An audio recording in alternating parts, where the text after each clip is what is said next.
Chapter 5 Consensus. Master Yoda and Obi-Wan ambled down the corridor together, speaking easily and quietly. It was unnerving how calm Obi-Wan was about all of this. Unnatural. Never, in all his years of study of the Force or of the Order, had Mace Windu ever encountered anything like it. Time travel. He suddenly realized that he would be in charge of briefing the Council on this debacle. Where would he begin? What happened down there? Qui-Gon appeared at his side. Mace was surprised to find that for once he was completely sympathetic to Jin's unbridled feeling. I don't know, the Master of the Order confessed. It was not an easy admission for either party. The Force is thick down there. The deeper you go, the closer it becomes. But that in and of itself is normal, negligible. We were inspecting the damage. The man had claimed to be Kenobi, so when I found the saber, I gave it to Obi-Wan to compare with his own. As soon as he touched it, he had some sort of vision. He would not tell me what happened. Qui-Gon's face was drawn tight in inscrutable emotion. Psychometry? Is it possible he saw something that happened with the man's supposed death? I don't know, Mace reiterated. He was in a trance for over a minute. I was worried. When it ended, I asked him what happened, and he told me that he might know who the man was. He might know? Mace shrugged. I asked him what he saw, and he told me he couldn't explain it. He was shaken. I didn't press it. I trusted him. He didn't even hint that that man is himself. Qui-Gon glared to the spot up ahead where his apprentice stepped through a door alongside Master Yoda. He and his Padawan were going to have words. Soon. As soon as possible. The lingering scintilla of Ben's presence set Qui-Gon's nerves on end, mingling with Obi-Wan's Force signature and confusing their bond. Qui-Gon needed to get to the bottom of this now. The Council will want to speak with him, Mace warned. I will speak with him first, came the counter-threat. Be careful, Qui-Gon. The underlying barb made Qui-Gon rein in his step and turned to face the Corran Master head-on, a challenge in his eye. Mace didn't back down. Time travel is unprecedented. If that man really is a future version of your apprentice, if the Force revealed this to Obi-Wan in a vision, this is much larger than your hurt emotions. It was a criticism. Mace held the glare for a moment and then softened somewhat to add, and he's probably far more confused than he's letting on. The boy's 16. If it's shaken you this badly, old friend, try and imagine what's going through his mind. Qui-Gon's lips thinned, his emotions refusing to leave him completely. I intend to find out. That evening, Obi-Wan entered the rooms and deposited his cloak on the couch without a word. He went straight to the meditation cushions where Qui-Gon was waiting for him. Was Master Yoda insightful? He asked, even tone a stream of worry bubbling beneath a veneer of calm. He had more questions than answers, Master, Obi-Wan confessed guiltily. And I have even more questions and even fewer answers. What happened today in the lower levels, Padawan? It came out more interrogative than he'd meant to, and Obi-Wan shrunk back into his robes. I'm sorry, Master, I didn't mean to concern you, Obi-Wan. Qui-Gon cut in, closing his eyes and breathing deliberately in, and then out. I'm not concerned, which was a prolific lie. I just need to know. Master Windu tells me you had a vision of some kind. Obi-Wan still ducked as though he were under censure. Yes, Master, when I held the lightsaber, I saw... He paused, wondering how to describe it. A vision. Mine, but not mine. It was an Ilum. Qui-Gon frowned. You saw Ilum? No. Obi-Wan tilted his head, trying to sort through his thoughts. I never saw anywhere in particular, no real place, but I was on Ilum. When it happened originally, I mean. I'm not sure I understand. Obi-Wan's face said that he didn't really either. I mean, it wasn't my vision, Master. He was frustrated, self-doubt making him blush. It was his vision. I was just remembering it for him. But he was me from later, from the future. Qui-Gon stared, biting down on instinct to sort through his reactions. Everything he wanted to ask sounded like a demand, every thought born of fear, of a protective, paternal jealousy that was completely unbecoming his station. He inhaled slowly, in, And out, out, out. There is no motion, there's peace. Master, Obi-Wan ventured timidly, not looking at him. Yes, Padawan?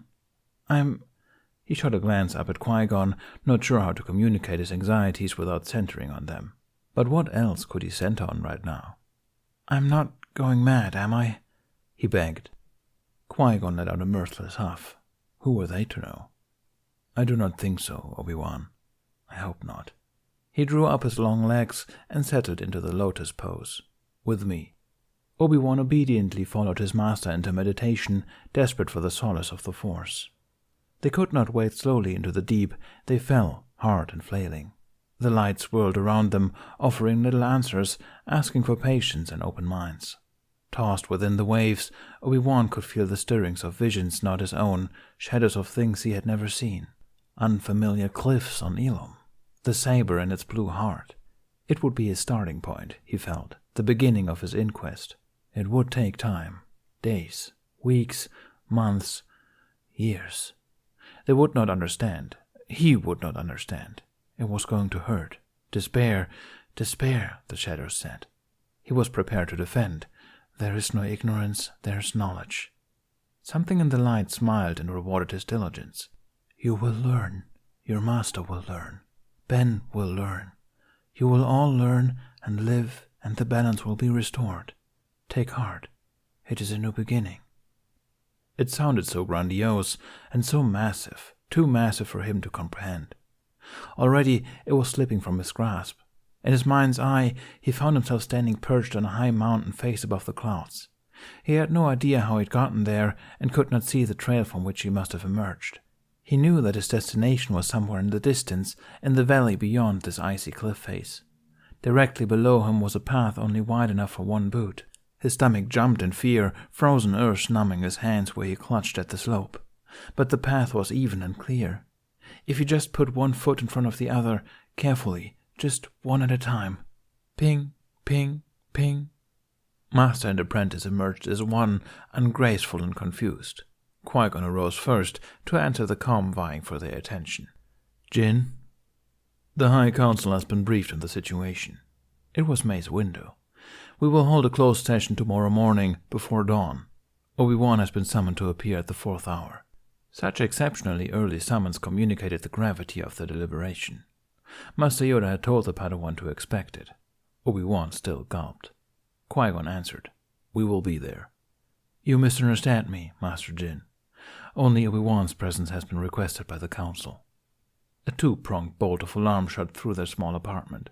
Obi-Wan wished fervently for his master to rebel, but Qui-Gon only bit his cheek before saying tersely, Understood, Master Windu. He will be there. And that was that. Qui-Gon put away the comm and silently moved to the small kitchen. Obi-Wan shambled in after him, hands picking nervously at the hem of his sleeve. Master? He asked a dozen different questions at once. When Qui-Gon did not respond, he asked, What are you going to do? Surely Qui-Gon would do something. He always did something. I'm going to make tea, he said, and then I'm going to serve some to you, and some to me, and I'm going to drink my portion, and then I am going to meditate. Oh, Obi-Wan said. After half a moment's thought, he went to his master's right side and fetched the teapot and bowls, while Qui-Gon filled the kettle. The implication of fealty did not pass the taller man's notice. You will need to retire early, he reminded the apprentice. Obi-Wan paused, resumed. Yes, master. He resigned himself to his fate, alone. They did not speak as they brewed and took their tea. Only afterward, as Obi-Wan was passing to go towards his bedchamber, did Qui-Gon reach out to brush the boy's shoulder with his hand, giving one arm a gentle squeeze. Obi-Wan did not look up, but his appreciation rippled over their bond. Mind tingling with questions and apprehension, Qui-Gon turned out the overhead lights and went to his well-worn meditation cushion. He sank into the familiar pose and let his eyes drift close, brow taut. The unsleeping Coruscanti sky blinked dull colors through the tall windows beside him, light pouring over the angles of his face, inky shadows describing the lines of subdued worry. There is no passion, there is serenity. Vokhara had warned Ben late the night before. Thankfully, he'd slept until sunset and was awake and alert for the summons. After she told him, he abandoned his bed and found a spot in the corner where he could meditate. Vocara hid her surprise when she found him there very, very early in the morning, sitting cross-legged on the hard floor, white hospital robes baggy around him. "Ben?" she called in a whisper. It felt wrong to talk too loudly here at night. Slowly, his eyes fluttered open, and he looked up at her. "I brought you these." She held out her bundle of browns and creams. "They should be your size." He took them from her gratefully, and she left him to change. Oh, he could have cried for the feel of them. A Jedi did not crave luxury, but clean robes were not merely a luxury, not to him.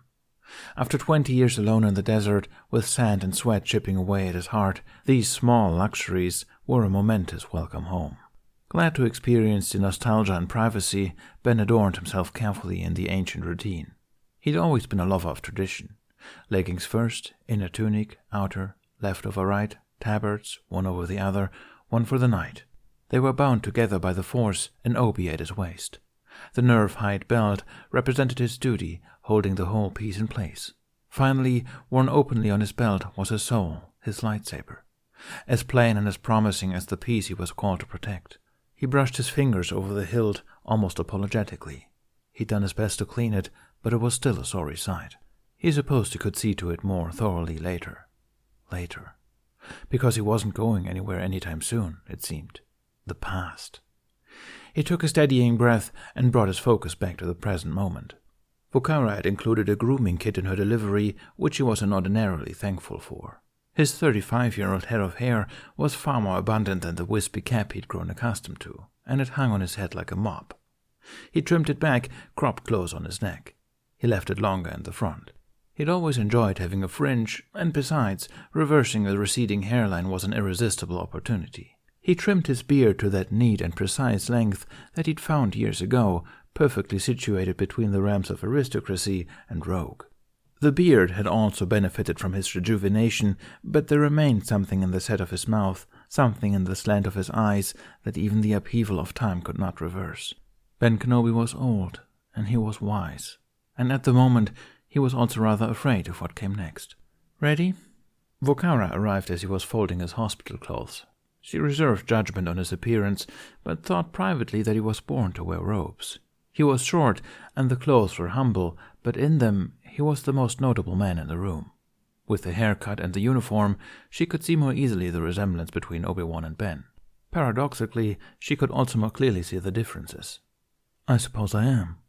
I must thank you for your accommodations, Master Che. You have been most kind." She smiled at him as she came to the door. "And whenever did you learn to use manners in the halls of healing, Kenobi?" He smiled back. "When I had to learn to live without them entirely," he told her easily, affecting not to notice when the smile fled her face. "Now, I'm afraid I've forgotten. Which way is the High Council Tower from here?" Vocara waved for him to follow her, and the two masters fell quietly into step with each other. Ben oogled every column, statue, and mosaic they passed, tears sometimes only barely harbored behind his eyes. It was better than he saw it all again at night, in the dark. His silence begged Master Che not to comment, and she complied with a compassionate and curious air. She left him at the turbolift gate, standing alone in the silence of the night. "May the Force be with you, Master Kenobi." She struggled with the name, but found that it fell off her tongue naturally once she decided to say it. He smiled at her. "And also with you," he whispered for the first time in decades. The lift door slid shut, and the repulsors hummed their airy tone as he sped upwards toward what, in his mind, was the Hall of Ancient History. The car stopped at the residential level, and when the doors hissed open, there was the face of his younger self. Qui-Gon stood at his side, looking as though he'd been up all night and was trying to hide it. They both seemed slightly taken aback by the sight of Ben, freshly groomed and bedecked in Jedi browns. The object of their scrutiny bowed. "Master," he greeted, and wondered belatedly if he should have been more formal. He turned his gaze to Obi-Wan. "Padawan Kenobi?" "Master Kenobi?" The apprentice frowned at the taste of it. Ben chuckled. "Just Ben is fine." He smiled down at his younger companion as he stepped into the lift. "May the Force be with you, Padawan," Qui-Gon directed to his apprentice. He looked at Ben as if to address him as well, but paused. What would he call this man? Ben bowed in time with Obi-Wan, responding to the first address. Qui-Gon's stiffened posture troubled him, but the turbolift door slid shut before he could contemplate it further. It was a long trip to the council chamber. Beside Ben, Obi-Wan shuddered, ribcage shivering in pure nerves. Ben cast him a kind look. "Don't focus on your anxieties, Padawan," he intoned mischievously.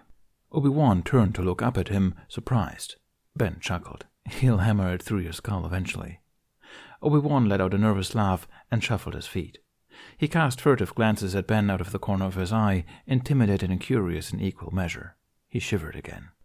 When the door opened, Mace Windu was waiting for them. The normal guard of temple attendants had been excused for the confidential nature of this meeting. Ben was a pillar of calm, but Obi-Wan, beneath a stiff shell of training, was shaking like a leaf. When the council room doors opened to reveal the august assembly beyond, the apprentice hastily clasped his hands to hide their trembling. Ben waited for Mace to walk ahead of them before he gave the boy a quick, reassuring squeeze on his shoulder. "Courage," he said, and stepped forward into the circle. Obi-Wan followed slightly behind and to the right, a Padawan's place.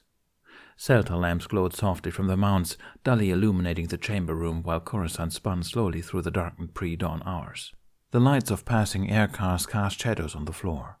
Seated directly across from the door, Master Yoda studied the newcomers. "Welcome, Padawan Kenobi, Master Kenobi." There was a muted rush of displeasure at the repetition, and Ben sensed immediately that not all of the council agreed on his identity. He looked around at their faces and felt a tide of emotions wash over him. Alive, all of them. Deppa, Ki-Adi, Sa'i-Chin, Adi-Gallia. He looked down at his feet and fought to release his overwhelmed heart. Oh, how he'd missed them. Was Yoda's only comment on the silent struggle, which doubtless the whole council could sense. As a mercy to the terrified Padawan and the overwhelmed master, Mace Windu took his time reiterating what the council had already been told. They were here to deliberate the disturbance in the Force wrought by the arrival of Jedi Master Obi-Wan Kenobi from the future. Putting it that way, thought the time traveler himself, it was no wonder the council was murmuring under their breath. He had been rather preoccupied with dying when the disturbance occurred, but he had it on multiple authorities that the temple had never experienced a phenomena quite like it, and that it had made even the most revered masters irritable and on edge. "So," Ki-Adi dove in as the first contributor, "Master Kenobi." So Master Mundi was playing the skeptic. Ben felt almost hurt. They had been close and trusting friends in another life. "You claim that you are from the future." "I claim nothing, Master Mundi," he said, and realized only later that the quiet murmur of surprise was because he'd known immediately to whom he was speaking. "I merely accept that which the Force reveals to me. As I am sure Master Yoda and Master Windu, as well as Chief Healer Master Che, can verify, for most of my waking hours since I arrived here, I have been under the impression that I was dead." Yoda didn't bother to cover his chuckle. Ben glanced at him. That troll could be a truly irreverent pest sometimes. "And rightly so. Murdered, or so it appears, It was a prompt. Dutifully, Ben peeled back his tunics to reveal one edge of his side char-scar, then the other. A few council members shifted in their seats. "We have heard Master Che's report," Master Tin said. "But how is it possible?" Adi-Gallia's piercing gaze challenged the room. "You should be one with the Force." "Should be," harumphed Yoda. "Narrow, the Force is not. Constrained by our shoulds and should-nots, it never was. Another time, another place, death, here and now, alive." He looked between the young Kenobi and the old. The council scrutinized them in unison. "But how are we to know that the two are the same?" Shak Ti asked in a reasonable tone.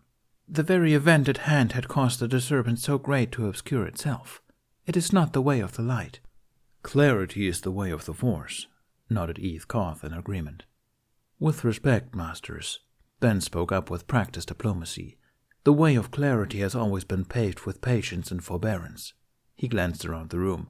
"It is haste that is not the Jedi way." Ki-Adi straightened in his seat, pleasantly impressed. "Well said, Master Jedi," he said. The tone in the room shifted.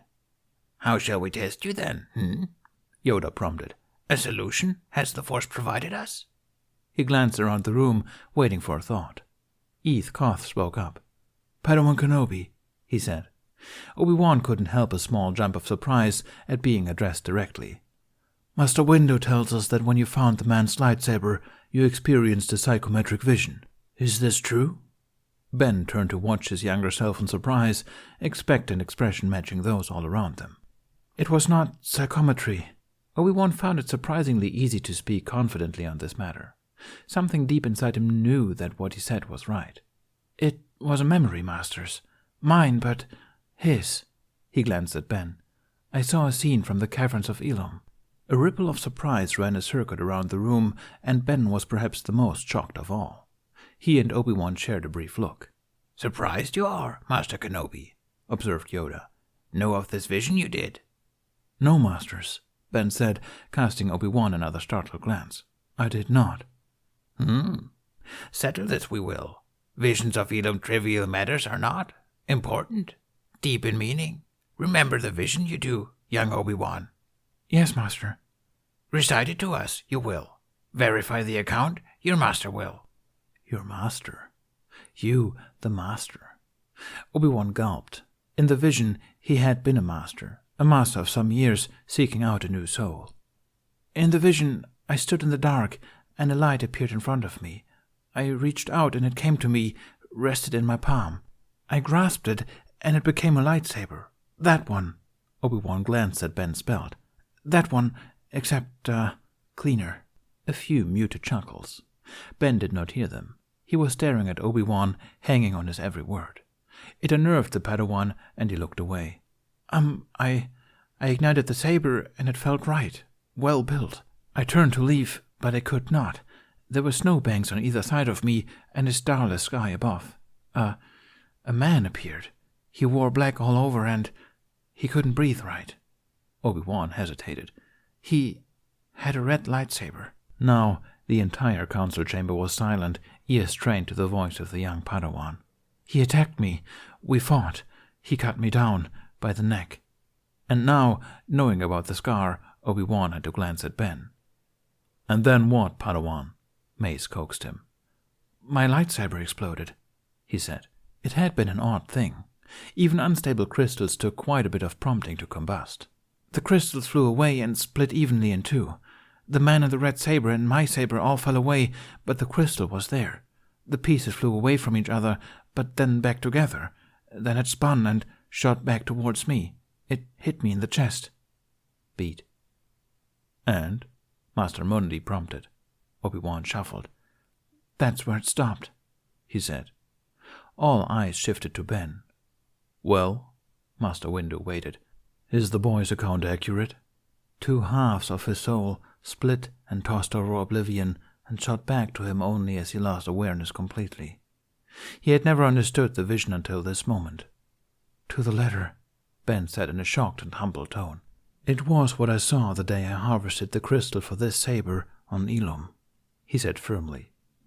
"And how is this proof of your identity?" Auntie Gallia was still skeptical. "How do we know it was not very advanced psychometry?" There was still some silent contest over that. The council's vote was an even split between belief and dissent. Ben took a moment to think. "Perhaps the council will accept this test in reverse." He laid out his gambit. "I will recount that which I, Obi-Wan, encountered at my first visit to Elom, and Padawan Kenobi will verify my account." An interested hum. Adi looked to Ki-Adi, who looked to Soesi, who tipped his head at Jarrell Puff, whose neck swiveled towards Shak Ti, whose Lekko twitched at Eth Koth, whose foot pointed towards Deepa Bilaba, who mentally nudged Mace, who nodded his acquiesce. Ben read the silent code with the eye of a seasoned counselor and began his recount. "I stood in a hall of red light." Obi-Wan immediately went stiff at his side. "Two crystals, blue and green, waited for me at the end of the hall. I reached out and took hold of both. The blue turned into a saber in my hand. That one, in fact." He indicated Obi-Wan's saber, which was barely a year old now. "I heard a sound behind me. When I turned, there was a demon there. We fought. I threw the green crystal at him. It burned him and itself. They both disappeared, leaving me in the dark with the blue crystal. It was in my hand when the vision ended." Anyone could have determined the verdict by Obi-Wan's posture alone, but Mace still asked, "Is his report accurate, Padawan?" Obi-Wan nodded quickly. "Yes, Master." He added on when he found his voice. "Completely and in detail." Master and Padawan Kenobi shared a look. So combative are your visions, Kenobi? Yoda chastised. It was an empty reprimand meant to buy him a moment to think. At length he spoke. Private, the visions of Ilumar. Secretive, mysterious, would you say? He glanced around at his fellow counselors, who nodded their agreement slowly.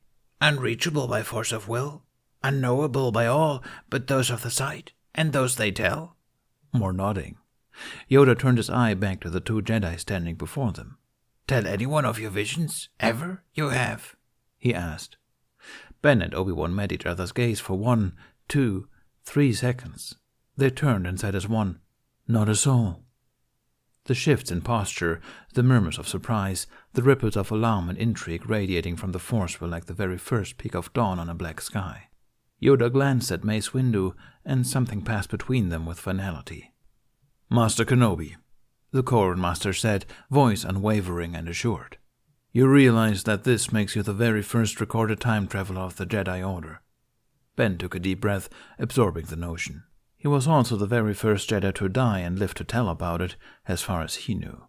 He had also been the first Jedi to defeat a Sith in 1,000 years, and the first Jedi to train the Chosen One, and the first one to fail at doing so properly. He exhaled. The Force did seem to like picking on him in that respect.